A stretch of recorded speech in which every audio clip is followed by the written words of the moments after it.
BA पाठ first Sanskrit प्रथम प्रश्न पत्र प्रथम अंक 14 से 16 पद्य द्वितीय अंक तथा तृतीय अंक की कथा वस्तु का परिचय। मैं डॉक्टर मनीषा गोदारा साचार्य संस्कृत राजकीय बांगड़ महाविद्यालय डीडवाना स्वप्न वासव दत्तम के प्रथम अंक का 14वां पद्य। अनाहारे तुल्य सतत रुदित श्याम वदन शरीरे संस्कारं नृपति सम दुखम परिवहन दिवा वा रात्रौ वा परिचरति यत्ने नरपतिम नृप प्राणान सद्य त्यजति यदि तस्यापि उपरमः। शब्दार्थ अनाहारे भोजन नहीं करने पर, भोजन नहीं करने में तुल्य समान। प्रतत रुदित श्याम वदन निरंतर रोने से मलिन मुख वाले। शरीरे शरीर में राजा के समान ही नृपति सम दुखम राजा के समान ही दुख सुख को संस्कारम च और स्नान आदि को परिवहन समझते हुए दिवा व दिन हो रात्रि या रात हो निरंतर यत्न अनेक प्रयासों से नरपतिम राजा की परिचरती सेवा कर रहा है। यदि अगर नृपः राजा प्राणान प्राणों को त्यजती छोड़ देते हैं तो तस्य उनकी अपि भी सद्यः तत्काल उपरमा मृत्यु हो जाएगी, उनका मरण निश्चित है।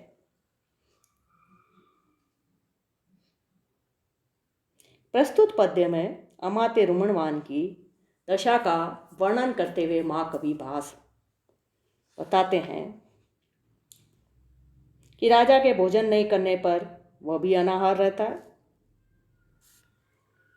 निरंतर रोने से मलिन मुख वाले राजा उद्यन के समान ही दुख का अनुभव करते हुए उसने भी नाना धोना छोड़ दिया है।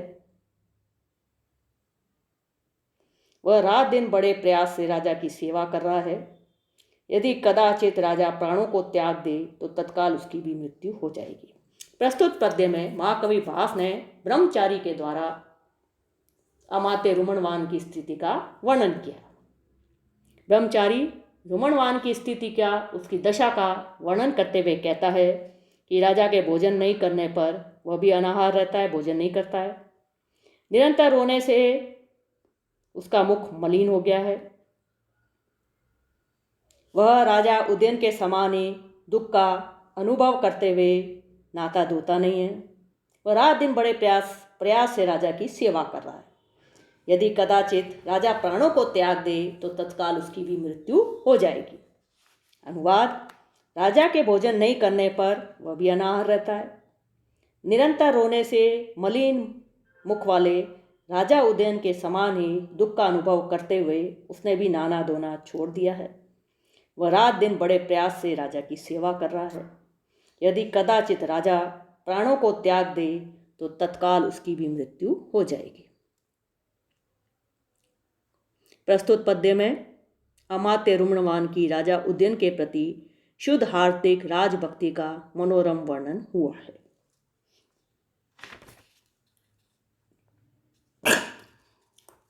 प्रस्तुत श्लोक में शिखरिणी छंद है। उसका लक्षण है रसई रुद्रेश छिना यमन सबलाग शिखरिणी।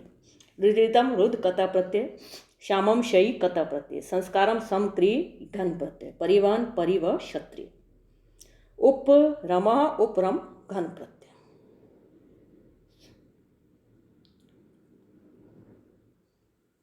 पंद्रवां पद्य। स विश्रमो हि अयम भार प्रसक्त तस्य तु श्रमः तस्मिन् सर्वम् अधीनं हि यत्राधीनो नराधिपः। अन्वय: हि अयम भार स विश्रमः तस्य तु श्रमः प्रसक्तः ही तस्मिन् सर्वम अधीनम यत्र नराधिप अधीनः। ही निश्चित रूप से, अयम यह भार वासव दत्ता को धरोहर रूप में रखने का भार, सविश्रम विश्राम युक्त है। तस्य उस रुमणवान का तो श्रम राजा की रक्षा करने रूप जो परिश्रम है प्रसक्त विशेष रूप से लगा हुआ है। ही क्योंकि तस्मिन रुमणवान के सर्वम सब अधीनम वश में है, यत्र जिसके अधीन जिसके वश में नराधिप राजा उदयन है। योगेंद्रायन अपने मन में सोच रहा है अहो रुमनवान बहुत बड़े भार को ढो रहा है, क्योंकि। अनुवाद: मेरा भार तो कुछ कम हो गया है, किंतु रुमनवान का भार और अधिक बढ़ गया है, क्योंकि राजा जिसके अधीन होता है, राज्य संबंधी पूरा कार्यभार उसी के अधीन रहता है।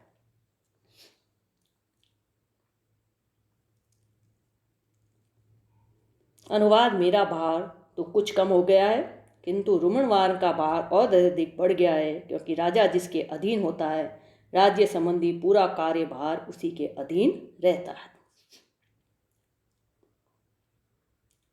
विशेष: वासव दत्ता को पद्मावती के पास धरोहर के रूप में रख देने से योगेंद्रायन का भार तो कम हो गया है, लेकिन रुमनवान का भार योगेंद्रायन के भार से अधिक है, क्योंकि वह दिन रात राजा की सेवा में लगा हुआ है और राजा उसी के अधीन है। राजा के जीवन की रक्षा करने का कार्य उसी के अधीन है।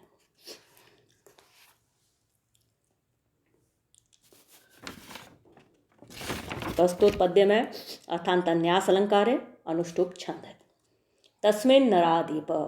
इस पंक्ति में योगेंद्राय ने स्पष्ट किया है कि साम्राज्य का सर्वे सर्वा राजा होता है, और जब राजा की देखभाल का दायित्व रुमनवान पर है तो निश्चय ही साम्राज्य का पूरा भार भी उसी के कंधों पर आ पड़ा है।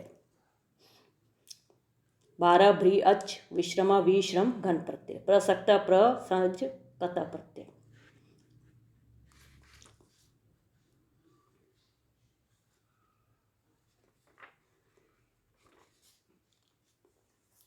सोलवां पद्य। खगा वासोपेता सलीलम अवगाढ़ो मुनिजन प्रदीप्तो अग्निर्भाति प्रविचरति धूमो मुनिवनम परिभ्रष्टो दूरात् रविरपि च संक्षिप्त किन्नो रथम व्यावर्त्यासौ प्रविष्टि शनै अस्तशीघ्रम्। अन्वय: खगा वासोपेता मुनिजन सलीलम अवगाढ़ प्रदीप्त अग्निभाति धूम मुनिवनम प्रविचरति दूरात् परिभ्रष्ट असौ रवि अपि संक्षिप्त किरणः सन रथम व्यावर्त्य शनै अस्तशीघ्रम प्रविशति। प्रस्तुत पद्य में कांचू की संध्या काल का वर्णन करते हुए कह रहा है कि इन लक्षणों से प्रतीत होता है कि संध्या काल हो गया है। अन्वय: खगा वासोपेता मुनिजन सलीलम अवगाढ़ प्रदीप्त अग्नि भाति धूम मुनिवनम प्रविचरति दूरात् परिभ्रष्ट असौ रवि अपि संक्षिप्त किरण सन रथम व्यावर्त्य शनै अस्तशीघ्रम प्रविशति। शब्दार्थ: खगा पक्षीगण, वासोपेता घोंसलों में चले गए हैं, मुनिजन सलीलम जल में अवगाढ़ स्नान करने लगे हैं, प्रदीप्त जलती हुई अग्नि भांति सुशोभित हो रही है, धूम यज्ञ का धुआं, मुनि वनम आश्रम में प्रविचरती फैल रहा है, दूर से परिभ्रष्ट गिरा हुआ नीचे आया हुआ, रवि सूर्य अपि भी संक्षिप्त किरणों को समेटे हुए, रथ को व्यावर्त्य लौटाकर शनै धीरे धीरे अस्त शिखरम अस्ताचल की चोटी पर प्रविश्यति जा रहा है।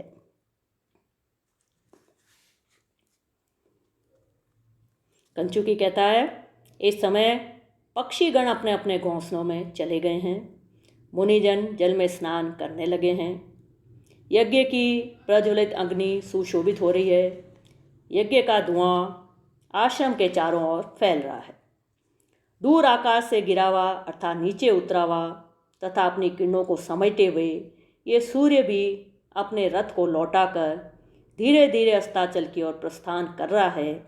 इससे प्रतीत होता है कि संध्या का समय हो गया है। प्रस्तुत पद्य में सूर्यास्त का स्वाभाविक तथा सजीव चित्रण करने में कवि की प्रकृति प्रियता दर्शनीय है। प्रस्तुत पद्य में शिखरिणी छंद है। शिखरिणी छंद का लक्षण है रसई रुद्रेश छिन्ना यमन सबलाग शिखरिणी।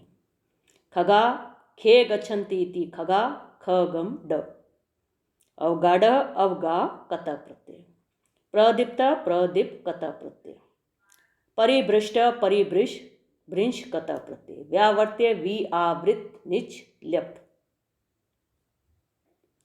प्रस्तुत पद्य में सूर्यास्त का स्वाभाविक वर्णन किया गया है, अतः स्वभावोक्ति अलंकार है।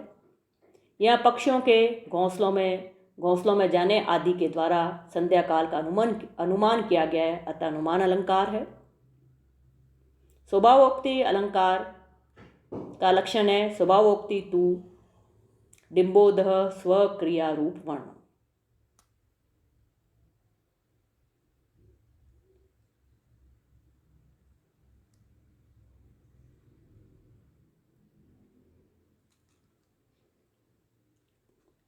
इसका भावार्थ है वियंगानाम स्वनीडगमनेन मुनीनाम जल अवगानेन यज्ञाग्ने प्रज्वलनेन यागधूमस्य आश्रमं परित प्रश्नेन सूर्यस्य च अस्ताचलं प्रति प्रस्थानेन सुस्पष्टं प्रतीयते यत् संध्याकालो जात इति भावः।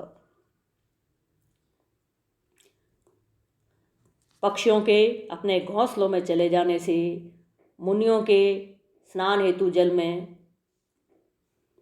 उतर जाने से, जलाशय में जाने से, यज्ञ के अग्नि के प्रज्वलित होने से, यज्ञ अग्नि के धुएं के आश्रम के चारों ओर फैलने से, सूर्य के अस्ताचल की ओर जाने से स्पष्ट प्रतीत होता है कि संध्या काल हो गया है। इस प्रस्तुत पद्य का यह भावार्थ है। प्रथम अंक समाप्त हुआ।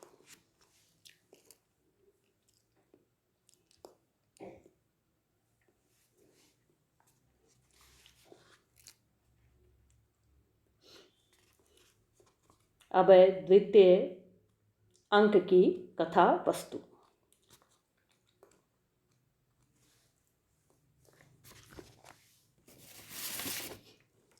पद्मावती और वासवदत्ता गेंद से खेलती हुई दिखलाई पड़ती हैं। तभी वार्तालाप के प्रसंग में पद्मावती के विवाह की चर्चा छिड़ जाती है। चेटी कहती है, राजकुमारी वत्सराज उद्यन के गुणों पर मुग्ध है। उसी समय धात्री आकर कहती है कि किसी कार्यवश महाराज उद्यन यहाँ आए हुए हैं। उनके रूप गुण आदि पर मुक्त होकर महाराज दर्शक ने उनके साथ अपनी बहन पद्मावती का विवाह करने का निश्चय किया है। महाराज उद्यन ने इसे स्वीकार भी कर लिया है। अन्य दासी सूचित करती है कि महारानी का आदेश है कि आप लोग शीघ्रता करें, क्योंकि आज ही कौतुक मंगल का शुभ नक्षत्र है। तृतीय अंक की कथा वस्तु। मगध के राजभवन में पद्मावती के विवाह की चहल पहल दिखाई पड़ती है। वासवदत्ता के लिए दृश्य असहनीय है। वह अपना मन बहलाने के लिए प्रमदवन में आती है। तभी एक दासी आकर उसे माला गूंथने के लिए कहती है। यह कार्य यद्यपि उसकी इच्छा के विपरीत है, फिर भी वह उसे करती है।